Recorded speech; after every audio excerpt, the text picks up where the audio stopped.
Hello, everyone. Thank you so much for joining this conversation. We're going to spend some time this afternoon talking about cognitivism, adult learning in the workplace. Let's go ahead and get started.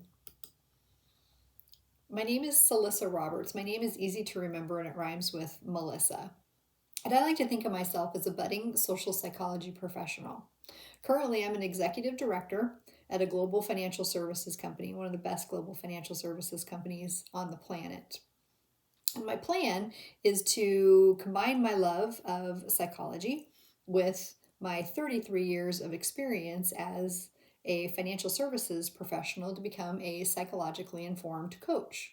My North Star is I love people. I'm a human capitalist. I believe that people are capable of more than they think that they can do. My values that I live by are heart, courage, and curiosity. So my work is really about unleashing the potential in people. My three proudest moments so far: in 2017, I wrote and published my first book, Thinking Just Hurts the Team. I also, at 53, am finishing my master's degree. I'll actually be 54 when I actually finish the program. So I'm proving that it's never too late to keep lifelong learning. And then lastly, I've got a 31-year relationship with my husband. We're married and have been happily married for many years, and it's something that I'm really proud of. You can follow me if you choose to on Facebook at Celissa R. Roberts. You can also reach out to me personally if you'd like to keep the dialogue going at Celissa_Roberts. Let's go ahead and get started. The role of work is changing. Who is working is also changing, and it's requiring more need for age-diverse work groups. You know, there used to be a lot more young people in the workplace than older people, but that's changing as life expectancies continue to increase. By 2030, the largest generation of people are going to be people over the age of 60. And the average 70-year-old is going to live like today's 50-year-old 10 years from now. So older workers stay in the workplace for a variety of different reasons. Some of those reasons might include an increase in the pensionable age, social interaction, just wanting to stay socially active, as well as health benefits. One of the things that you and I as leaders need to think about is that when these older workers retire, they take their institutional knowledge with them out the door. So our time today is really going to center on how to keep this important demographic engaged, learning, and developing so that they can benefit, but we as leaders also benefit from their expertise. So why do you care? And just as I said a moment ago, when these older workers retire, they take their institutional knowledge with them. So what I would encourage you to think about is consider how you can actually use this to your advantage. The challenges that you face are immense. You're leading 5 generations of workers at the same time in the workplace, and every single one of these individuals needs something a little bit different. So the challenges are immense, but I also believe that the opportunities are immense. Every single company demands a certain amount of learning, but this learning increasingly needs to be customized to be able to fit the individual. So let's explore what the science is actually teaching us.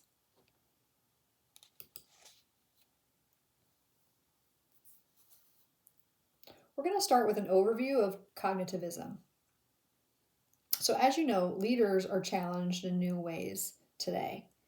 The rise of cognitivism requires leaders to use different approaches with different people. So a good way to understand cognitivism is to explore the differences between cognitivism and behaviorism. So according to behaviorism and behavior learning theory, learning occurs as a result of a stimuli. So classical conditioning, Pavlov gave us classical conditioning showing us that actual response to an actual stimuli. Skinner then built on Pavlov's work by exploring operant conditioning, meaning that the behavior operates on the environment and actually determining behavior.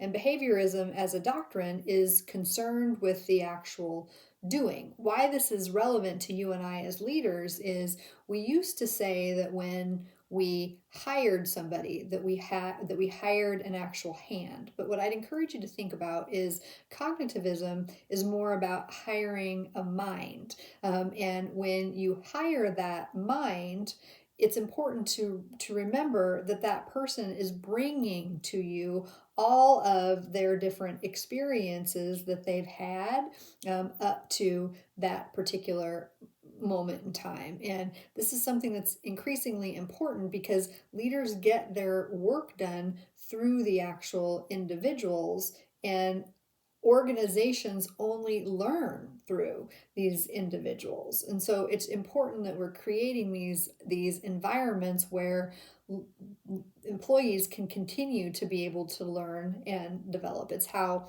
they stay relevant, but it's also how our organizations stay relevant as well. So Chomsky came along. Chomsky was actually a behaviorist, and he understood, and he understood this through the exploration of language, that the learning of language was something that happens within a person. It didn't happen to the person. And so it started to unleash the fact that there are these innate rules that emerged within people, making language accessible. And it also started to underscore the inner mental activity that is going on that can direct will. So critics had criticized behaviorism because it failed to create problem-solving skills. So along came Chomsky, and he used language as evidence of a native psychological endowment to actually learn language. So this gave rise to the cognitivists, and their work was really based on the cognitive science revolution, which happened from 1960 to 1985. One of the original cognitivists was Bandura, when Bandura created social cognitive theory. So how can we actually apply this? Well, learning doesn't just happen at the start of someone's career. And it's important for us as leaders to understand that the keys to successful lifelong learning have to be meaningful, self-directed experiences. So we're going to explore cognitivism, and we're also going to look at a couple of ways that you can engage older workers to be able to ensure that they're continuing to learn. So one of the best ways to be able to do that is through simulation-based learning.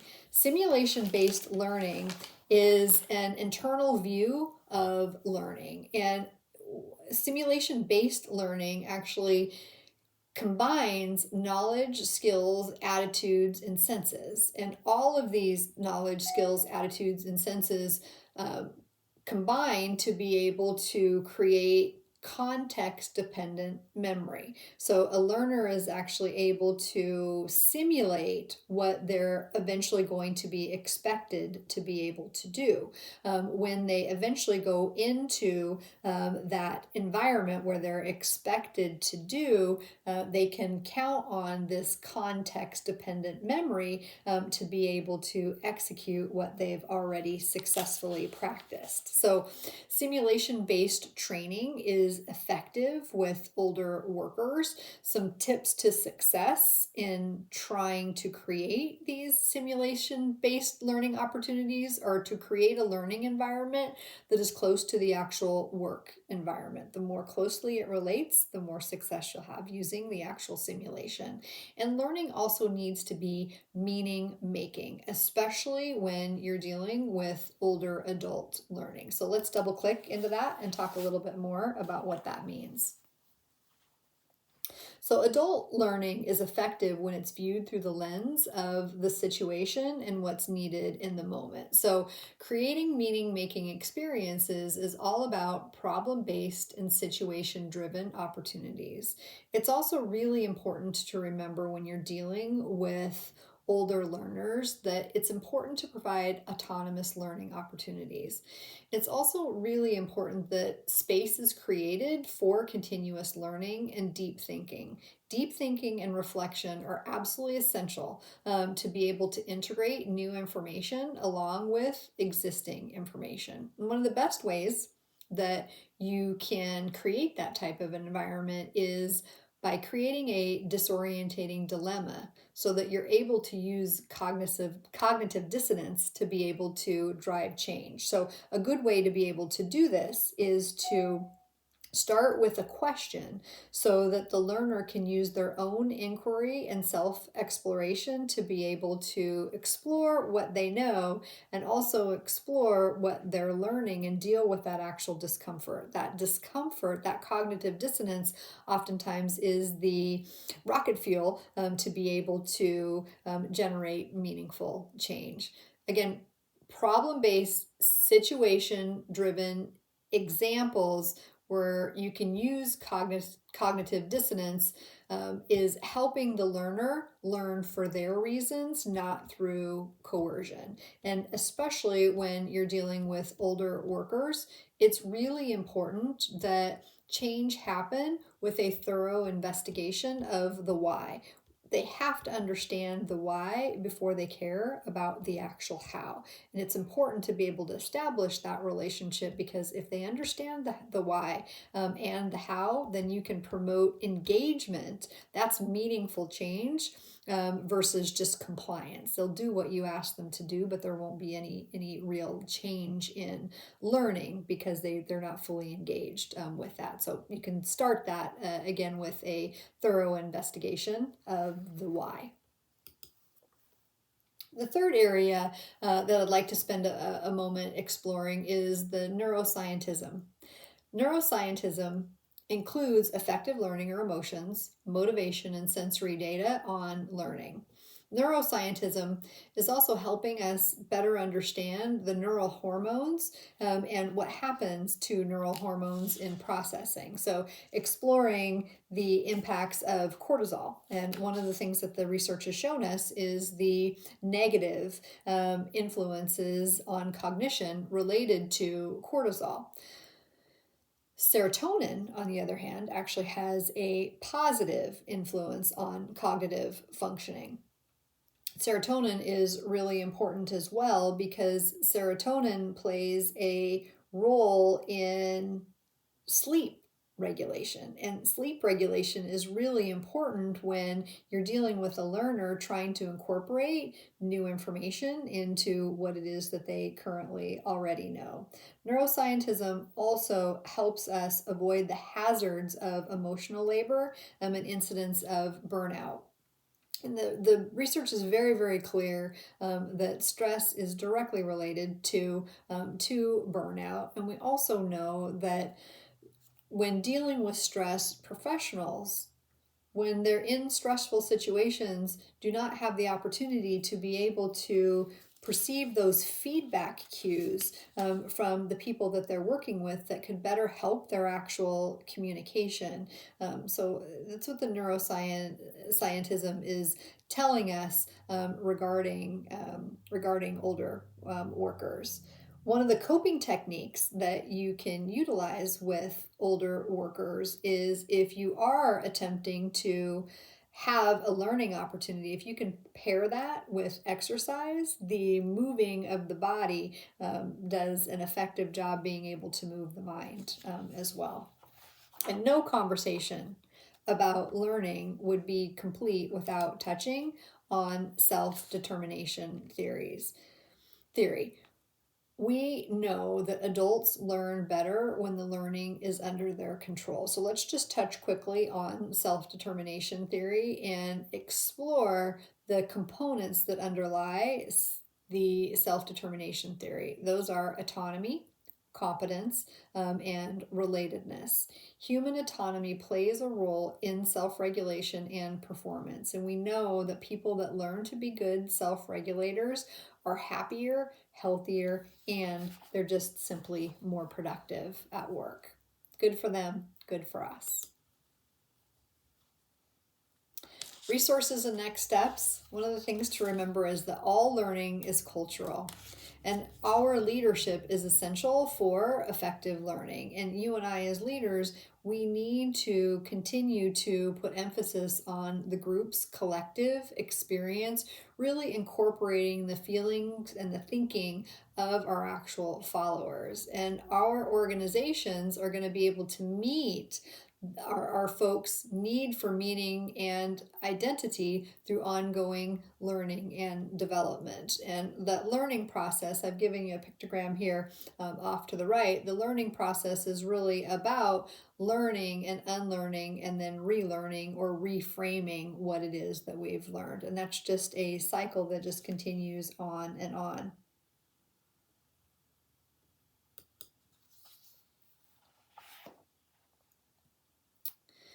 Autonomous motivation leads to better outcomes than regulation. And creating autonomous motivation means that we have to provide a supportive environment with choices in self-directing inner motivation, because autonomy promotes engagement and mindful action.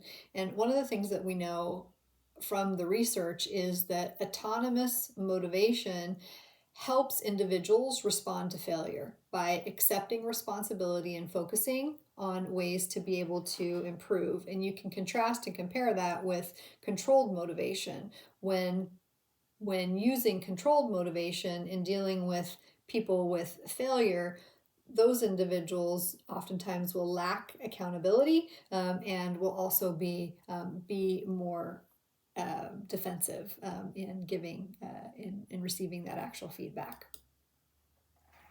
Let's just touch on the ethical considerations. A historical look at adult education movement. When you review how learning has taken place in the work environments historically, much of that work has actually happened in organized labor and trade unions. And that responsibility now is shifting to the workplace. And there's a lot of discussion in the literature around if organizations are actually shirking their responsibility, passing that responsibility down onto the individual as an actual lifetime learner. I would advocate that that's as it should be, because learning, especially learning at a really high level, is a very personal experience. So we know that diversity and inclusion requires quality learning and the ability to be able to have sustainable development at all ages. And as I just shared, education starts and ends within. It's up to each of us to be able to control our lifetime learning.